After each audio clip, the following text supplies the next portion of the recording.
नमस्कार दोस्तों, मैं सरोज पांडे।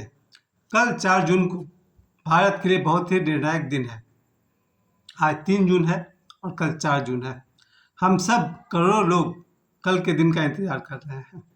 पिछले 2 दिनों से हम सभी एग्जिट पोल देखते आ रहे हैं टीवी पर या मोबाइल पर, और हम सब के मन में ये उत्सुकता बनी हुई है कि कल का दिन ऊंट किस करवट बैठेगा, यानी कि निर्णय किस पक्ष में होगा। कल हमारे देश की करोड़ों जनता, बल्कि कहिए कि 100 करोड़ लोग अपना अपने देश का भाग्य का निर्धारण करेंगे। कर चुके हैं लोग, बस कल सिर्फ फैसला होना बाकी है। अब देखना यह है कि कल ये 4 जून कैसा होगा हम सबके लिए, और लगभग हम सभी के मन में ये उत्सुकता है कि हम अपना अगला प्रधानमंत्री किसे बनाना चाहते हैं, ये कल पता चल जाएगा। सारा दिन हम सबको कल 4 जून का इंतजार है, और आज रात मुझे लगता है करोड़ों लोगों को आज रात को नींद नहीं आने वाली है, और मुझे भी, क्योंकि हम सब के लिए देश पहले है। हम सभी एक भारत के नागरिक होने के नाते हमारे लिए देश सबसे पहले है।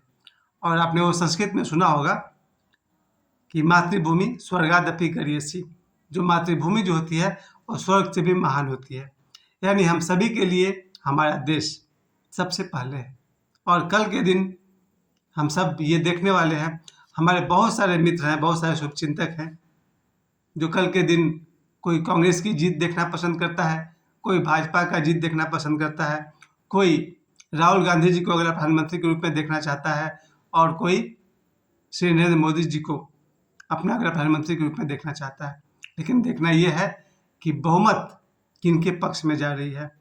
मैं तो यही कह सकता हूँ कि जब से मैंने होश संभाला है, मुझे याद है 1978 से मुझे पता है, जब चौधरी चरण सिंह जी भारत के प्रधानमंत्री हुआ करते थे, उस समय से मुझे होश है। मेरे सामने ही कितने प्रधानमंत्री आए। स्वर्गीय श्रीमती इंदिरा गांधी जी का राज मैंने देखा, राजीव गांधी जी का देखा, अटल बिहारी जी का देखा, बहुत तरह के सरकार, डॉक्टर मनमोहन सिंह जी का सरकार में देखा। बहुत सारे सरकार को देखते हुए आज हम अपने जीवन के 50वें साल में हम कल ये देखने वाले हैं कि हमारे जो अगले प्रधानमंत्री होंगे वो कौन होंगे। ये बात तो कहना उचित नहीं है, क्योंकि जो मतदान होता है वो गोपनीय होता है। किसने किनको वोट दिया ये तो उनका निजी मामला है। कहने से क्या होता है, कहने को तो लोग सड़क पर बहुत कुछ कहते हैं, लेकिन वहाँ जाकर करते अपने मन की हैं, और करना भी चाहिए, क्योंकि मतदान पूरी स्वतंत्रता है। इसके साथ साथ कल का सारा दिन सुबह 8 बजे से जब मतदान की गिनती शुरू होगी, हम सभी, मुझे लगता है कि कल के दिन लोग एक ही काम करने वाले हैं, मतदान की गणना को वॉच करने वाले हैं। कल मुझे लगता है कोई भी आदमी अपने काम काज पर ध्यान तो नहीं दे पाएंगे, बस सभी का फोकस एक ही बात पर होगा कि मतदान का इशारा किस तरफ है। सुबह 8 बजे से ही निर्णय आना शुरू हो जाएगा। लोगों ने जो वोट दिया है, मैंने ही वोट दिया है, लोगों ने कभी कभी दो दृष्टि को सामने रखकर वोट दिया है। एक, अपने संसद को सामने रखकर वोट दिया है जिनसे उनके जिले का विकास होगा, और दूसरा, कुछ लोगों ने केंद्र को ध्यान में रख करके वोट दिया होगा, जिन्हें इस बात की पूरी फिक्र है कि हमारे जिला के साथ साथ हमारे देश का विकास कैसे होगा। मगर तीसरी बिंदु भी मैं कहना चाहूँगा, हमारे देश का अंतर्राष्ट्रीय विकास कैसे होगा, क्योंकि देश अकेला नहीं है, दुनिया के 300 के आसपास देश हैं, और भारत उनके साथ जो अपना संबंध बनाता है, मैं तो कामना करूँगा कि हमारा भारत दुनिया में नंबर 1 हो। पर ये सीधे जनता के हाथ में नहीं है, क्योंकि जनता इतनी मजबूत नहीं होती है कि वो देश चला सके। जनता का अधिकांश समय तो अपने ही रोजी रोटी में और अपने परिवार चलाने में बीत जाता है। एक आम जनता सड़क बनवा सके बहुत मुश्किल है। आम जनता तो अपने लिए घर भी बनवा लेती है, तो बहुत बड़ी बात है। और मुझे तो लगता है कि देश के आधी आबादी के पास अपना घर नहीं होगा। तो जब देश की ये जनता अपने लिए घर नहीं बना सकती है, वो देश का सरकार कैसे बनाएगी। लेकिन इसके लिए जनता, करोड़ों जनता मिलकर के अपने किसी एक व्यक्ति को अपना प्रधानमंत्री चुनती है।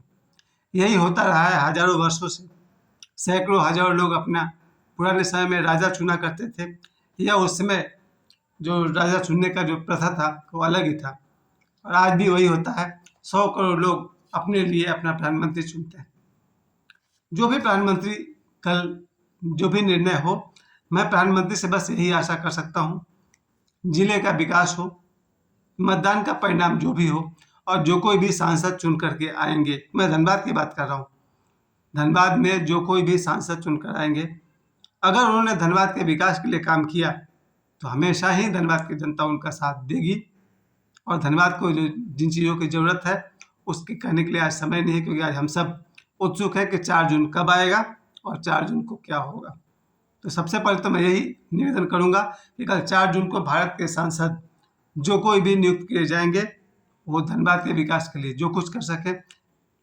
उसके बाद जब भारत के प्रधानमंत्री हमारे जो कोई भी भारत के प्रधानमंत्री चुने जाएं जनता के मताधिकार के आधार पर, उनसे मैं यही कहूँगा, सबसे पहले ज़रूरत है पूरे देश को पानी और बिजली की। मैं देखता हूँ लोगों को, लाखों करोड़ों लोगों को जिनका जीवन पानी भरने में बीत जाता है। मैं जहाँ छोटे जगह में रहता हूँ पाथरडी में, सुबह से लेकर रात 11 बजे तक मैं लोगों को देखता हूँ साइकिल पर पानी ढो रहे हैं, और शायद जीवन भर उन्हें पानी ही ढोना पड़ रहा है। मैं तो यही कहूँगा अगला सरकार जो कोई भी हो, सबसे पहले इस बात पर ध्यान दे कि पानी की आपूर्ति हर जनता तक हो। पानी आदमी की प्राथमिक आवश्यकता है। भोजन तो चलिए सरकार जो दे रही है और जो दे सकती है, उससे ज़्यादा भोजन कमाना नागरिक का की अपनी जिम्मेवारी होती है। फिर भी सबसे पहले पानी, और दूसरी बात बिजली।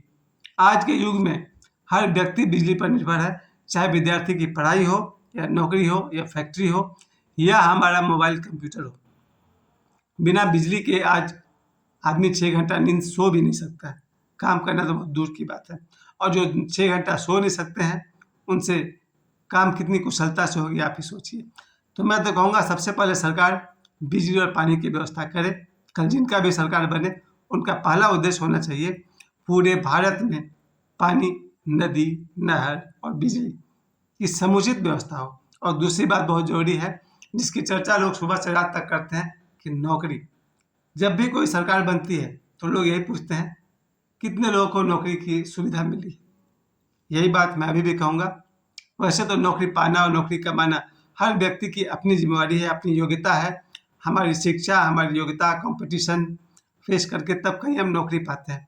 सरकार इतना जरूर कर सकती है कि नौकरी का अवसर प्रदान करे, क्योंकि मुझे मालूम है और आप सबको पता है कि देश में पैसे की कमी नहीं है।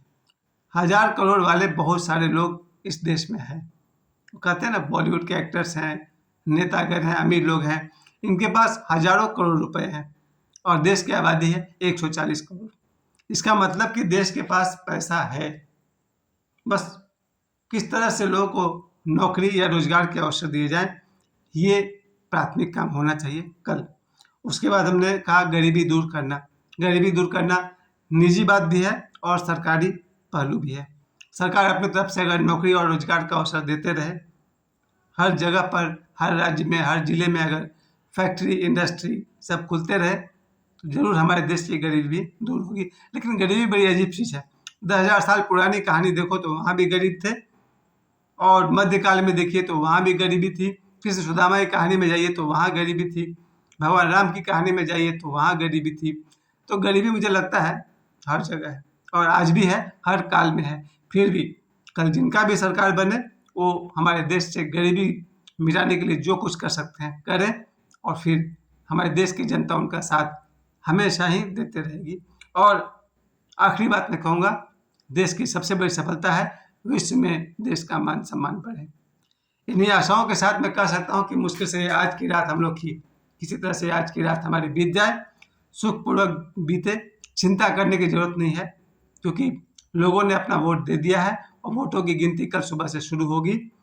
मैं इतनी आशा जरूर कर सकता हूँ कि कोई भी राजनेता इतना बुद्धिमान जरूर हो जाते हैं और होते ही हैं कि सांसद बनने के बाद अपने जिला का विकास अवश्य करेंगे और प्रधानमंत्री बनने के बाद अपने देश का विकास अवश्य करेंगे। अब देखना यह है कल धनबाद से कौन चुने जाएंगे सांसद, और हमारे देश में, दिल्ली में कौन बनेंगे हमारे देश के अगला प्रधानमंत्री। यही इन्हीं सवालों के साथ हम लोग अपना 12-15 घंटा प्रतीक्षा में बिताएंगे। बस कल सुबह का इंतजार कीजिए, सुबह 8 बजे से वोट की काउंटिंग शुरू होगी। मैं एक बात निवेदन जरूर करूंगा, देश में शांति हो, खुशहाली हो, विकास हो। कल का दिन हम सब जितना शांतिपूर्वक उत्सव की तरह मना सकें।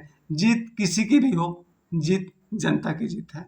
बस याद रखिए, मैं फिर से कहूँगा, कल की जीत जनता की जीत है और जीत का उत्सव जरूर मनाइए। मेरी बहुत सारी शुभकामनाओं के साथ मुझे समय देने के लिए आप सभी को बहुत बहुत धन्यवाद। प्रणाम।